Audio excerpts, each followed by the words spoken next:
কত কিছুই না করলাম, তোমার ঘরের দরজায় আসলাম, রাত জেগে জেগে ডাকলাম, তুমি কেমনে ঘুমায়া থাকো? উঠো না বান্দা, উঠো না বন্ধু।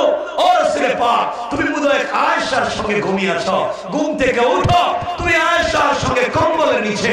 আল্লাহু আরশে ইস্তাওয়া, আমি আরশে আজিমে একা একা ভালো লাগে না বন্ধু, উঠো।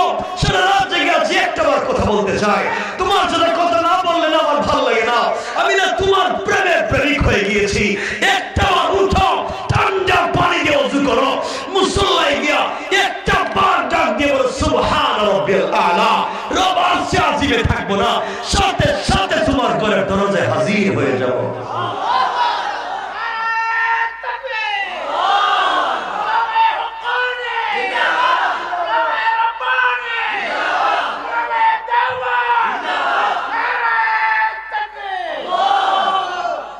সেই রবকে ভুলে যাও, রব না তোমাকে ভুলতে চায় না।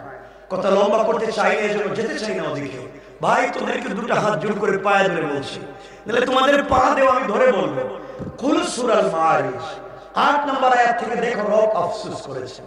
আল্লাহ বলেছেন গোলাম তোর কি হয়েছে, গোলাম তোর কি? সূরা মারিজ দেখেন, আল্লাহ বলেছেন ইয়াউমা তাকুনুস সামাউ কাল মুহল, যেদিন আসমান বিগলিত তামার মতো ফুটা ফুটা হয়ে পড়বে, যেদিন এই আসমান আগুন দিয়ে তামাকে জ্বালালে যেভাবে ফুটা হয়, আসমান বিগলিত তামার মতো ফুটা ফুটা হয়ে পড়বে। ওয়া তাকুনুল জিবালু কাল আইবিন, যেদিন পাহাড়গুলো রঙিন সুতার মতো উড়ে যাবে। রব বলেছেন ওয়ালা ইয়াসআলু হামিমুন হামিমা, ও গোলাম কলিজার টুকরা বন্ধু পর্যন্ত বন্ধুর খবর নিবে না, হামিম বন্ধু বন্ধুর খবর নিবে না। তুই কার জন্য এগুলা করলে, কার জন্য রাত দিন গাদার মতো কাজ করলে? ইওয়াসসারুনহুম ইয়াওয়াদুল মুজরিমু লাউ ইফতাদি মিন আযাবি ইয়াউমি ইদিন বিবানি। রব বলবেন বান্দা তোর আমলনামে লেখা দেখি ঠিকমতো সালাত পড়ছ নাই, ওভার ডিউটি করে কাজ করলে, আল্লাহ আমি আমার জন্য করিনি, আমার বাচ্চাদেরকে একটা ভালো বাড়ি বানিয়ে দেওয়ার জন্য, একটা ভালো গাড়ি কিনে দেওয়ার জন্য রাত দিন কাজ করতে গিয়ে সালাত পড়তে পারিনি। আল্লাহ বলবেন আজকে তোর সন্তান তোকে চিনবে। আল্লাহ কি বলেন, যাদের জন্য 40, 50, 70টা বছর গাদার মতো বিদেশে কাটাইলাম, বাড়ি বানাইছি থাকবার সুযোগ পাই নাই, পয়সা ইনকাম করছি খাওয়ার সুযোগ পাই নাই, সব তো সন্তানদের দিছি। আল্লাহ বলবেন সন্তানদের ডাক দেখ তোরে চিনেনি। আল্লাহ সন্তানকে ডাকবেন, গোলামের সামনে দাঁড়াবে, গোলামকে বলবেন এই কি তোমার বাপ?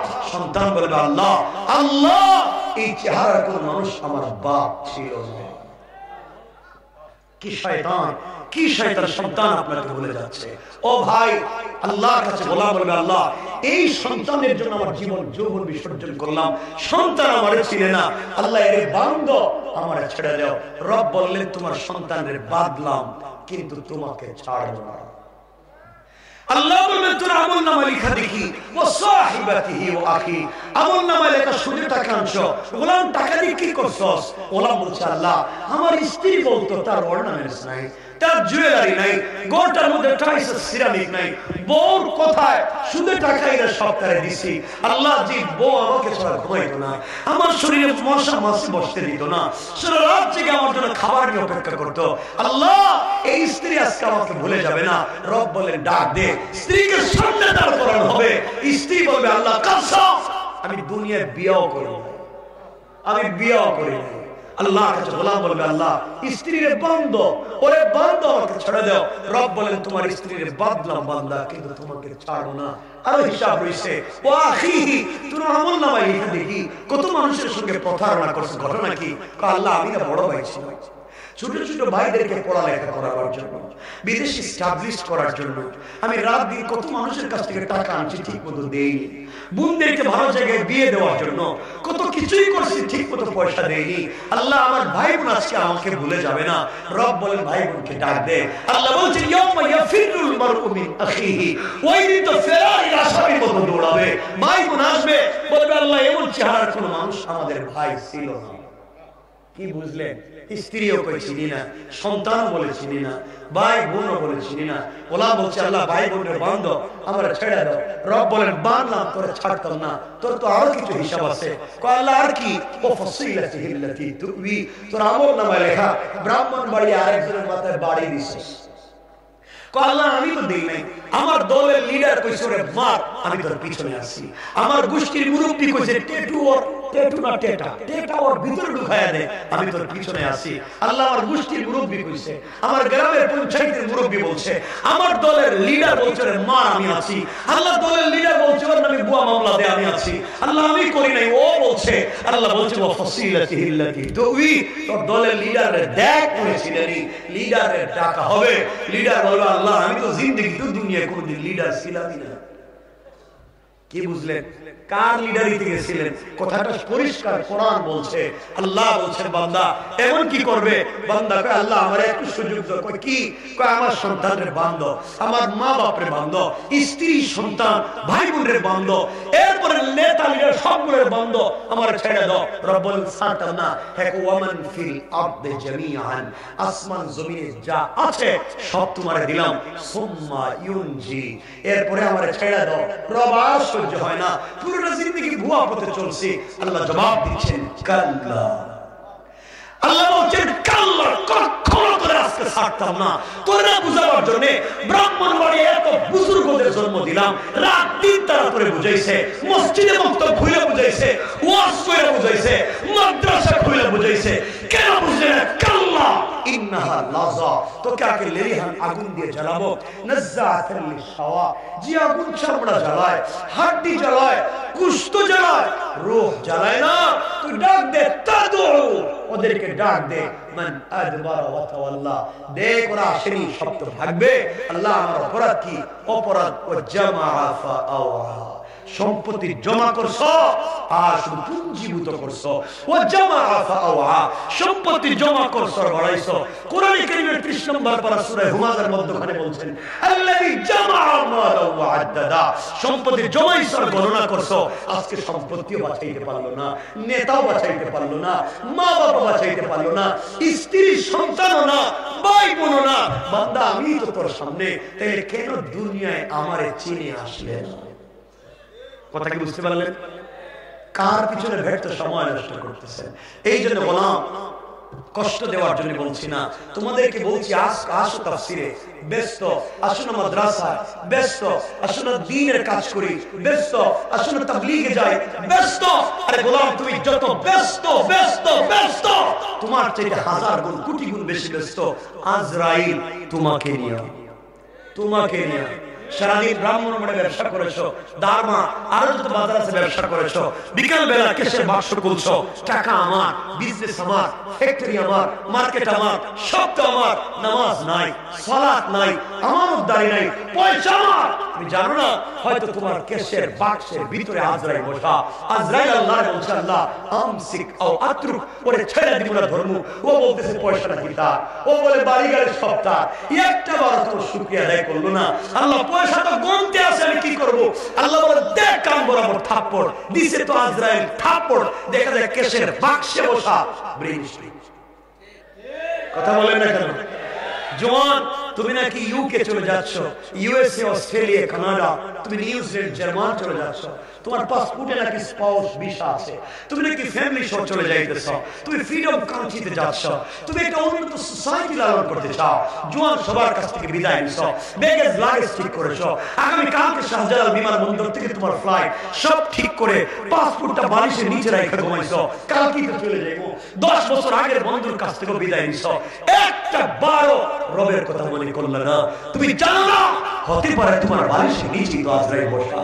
আজরাইল আল্লাহরে বলতেছে আল্লাহ ও আগামী কালকে চলে যেতেছে, সবার কাছ থেকে বিদায় নিছে, একটা বার তোমার কথা বলে নাই। তুমি না তার অক্সিজেন দিছ, তুমি না তার হাত পা দিছ, তুমি সব দিছ, একটা বার তোমার কথা চিন্তা করে নাই।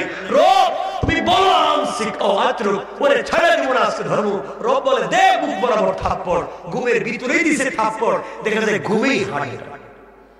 কথা বলেন না কেন? কিসের এত বাহাদুরি করছো, কিসের এত ক্ষমতা দেখাচ্ছ? যখন তোমাদের পায়ের ভাই বলে গেলাম, আমি তো তোদের ভাই বলে যাচ্ছি, আমার কথা একদিন মনে থাকবে। কিয়ামতের দিন আল্লাহরে বলবো আল্লাহ আমি কিন্তু গেছিলাম, তুমি যেভাবে বলছো আমার দায়িত্বটুকু ততটুকু বলছিলাম, ওরা আমার কথা শুনেনি। ওরা আমার কথা বুঝতে চায় নাই, ওরা ওয়াস্তে উঠে গিয়ে আবার দুনিয়ার পিছনে লেগে গিয়েছে। রব তুমি জানো আমি জানি না, আমি আমার কথা বলতে পারবো, তুমি তোমার জবাবের জন্য তৈরি হও, তুমি তোমার জবাবের জন্য তৈরি হও। এই জন্য দুনিয়ায় এই ব্যর্থ মানুষের পিছনে চিন্তা না করে একমাত্র পৃথিবীতে মনে রাখবা, পৃথিবীর কাউকে সন্তুষ্ট করতে পারবে না, তোমার মা বাপকেও না।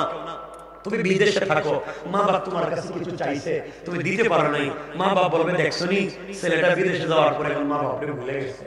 ভাই বোন তোমার কাছে কোনো জিনিস চাইছে, ঠিক মতো দিতে পারো নাই, বলবে ভাই দেখছনি বিদেশে গিয়ে আমাদেরকে মনে রাখে না। তুমি তোমার স্ত্রীকে 50 বছর খাওয়াও, একদিন যদি না দাও, স্ত্রী বলবে দেখছো তোমার গত 40 বছর ধরে ঘর সংসার করলাম, তুমি কোন দিন আমারে দিছো? কথা বলেন না কি? সবাই তোমাকে ভুলে যাবে। পৃথিবীতে ব্যর্থ চেষ্টা, পৃথিবীর কাউকে 100% খুশি করতে পারবে না। রব বলেছে বান্দা তোরে আমি বলছি সবার দরওয়াজা বন্ধ হয়ে যেতে পারে, সবাই তোরে তাড়াইয়া দিতে পারে, কাউকে খুশি করতে পারবে না, কিন্তু গোলাম তুই আমার কদমে সিজদায় পড়ে যা, একটা বার আমাকে সুবহান বলে ডাক দে। রব কথা দিলাম কাউকে খুশি না করতে পারলো, একটা বার সিজদা দিলে আমি রব তো তোর উপরে খুশি হয়ে যায়। তা আমরা কেন সেই পথে যেতে পারি না? কে তোমাকে আমাকে বাধা দিচ্ছে? আমার কথা কষ্ট হচ্ছে? এজন্য 1 নাম্বার, খুব লম্বাও করবো না, 11টার উপরে 1 নাম্বার অহংকার করা যাবে। 2 নাম্বার কোন কথাগুলো দিল দিয়ে শুনে সামনে কি বলতেছে আল্লাহ বলছেন ওয়াইদা খাতাবাহুমুল জাহিলুনা ক্বালু সালামা।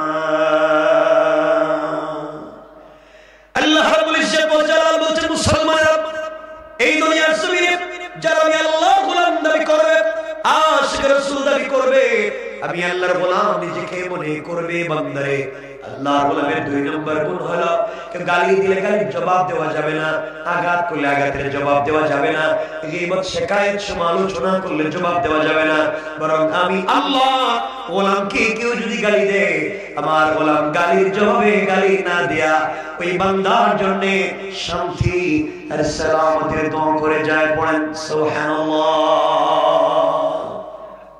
আল্লাহর গোলামের 2 নম্বর গুণ গালি দেওয়া। সবাই বললেন না? কেউ যদি আমাদের গালি দেয় আমরা কি দিব? শান্তির দোয়া করব। খাতাবাহুমুল জাহিলুন ক্বালু সালাম, তার জন্য শান্তির দোয়া করব, সালাম দিব। আমরা গালি দেই না, আমরা তো ফেরেশতা পর্যায়ে পৌঁছে গেছি, গালি দেই। এই ব্রাহ্মণ বলে মাইরে ফেলায়, এবারে এটা ঢুকায় দেবে ভিতরে, হেরান গালি দেন, এগুলো হারাম কাজ, গালি দেওয়া যাবে না। মনে পড়েছে 2টা হাদিস, আমি বলবো না, লম্বা হয়ে যাবে, বুজুর্গ ওলামায়ে কেরাম বসা।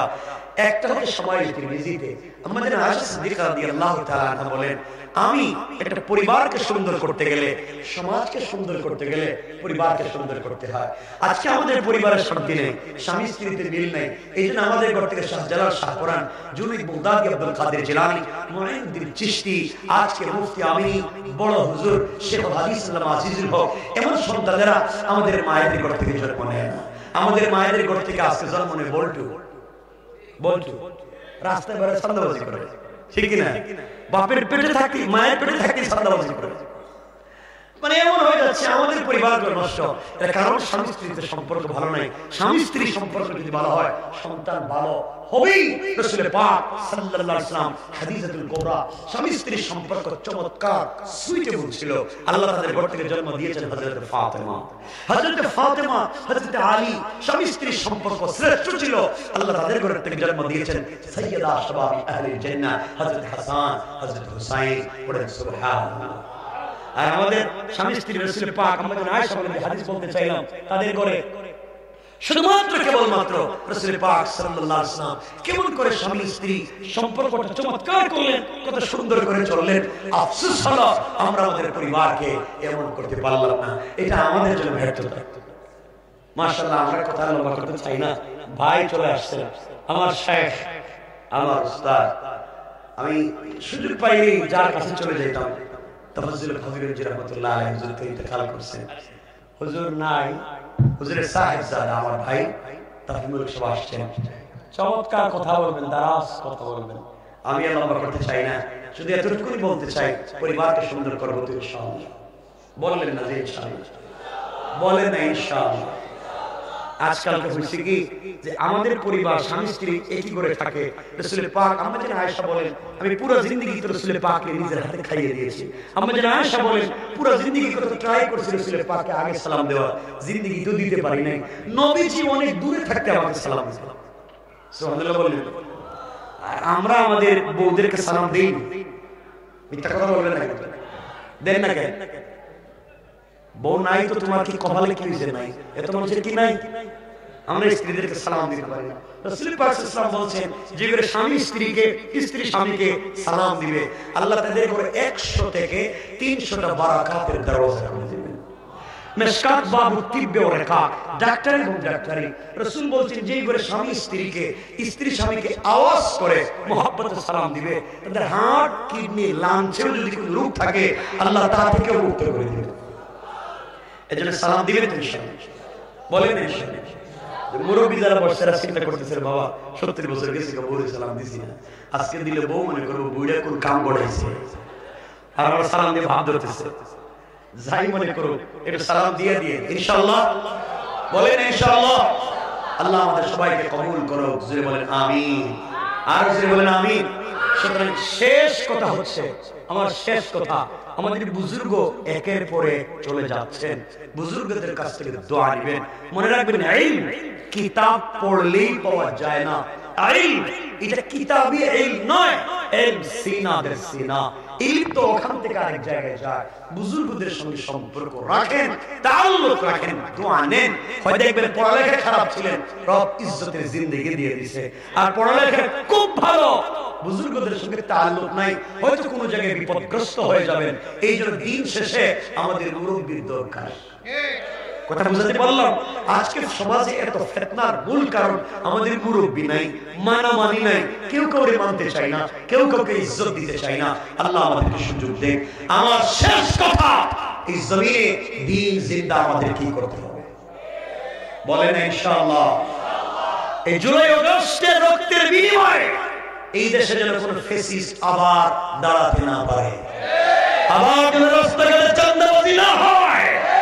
আমরা রক্ত দিয়েছি আবার কোন ফ্যাসিস্টকে প্রতিষ্ঠা করার জন্য নয়, পুরো ফ্যাসিস্ট সিস্টেমটাকে উপড়ে দেওয়ার জন্য, ঠিক কিনা?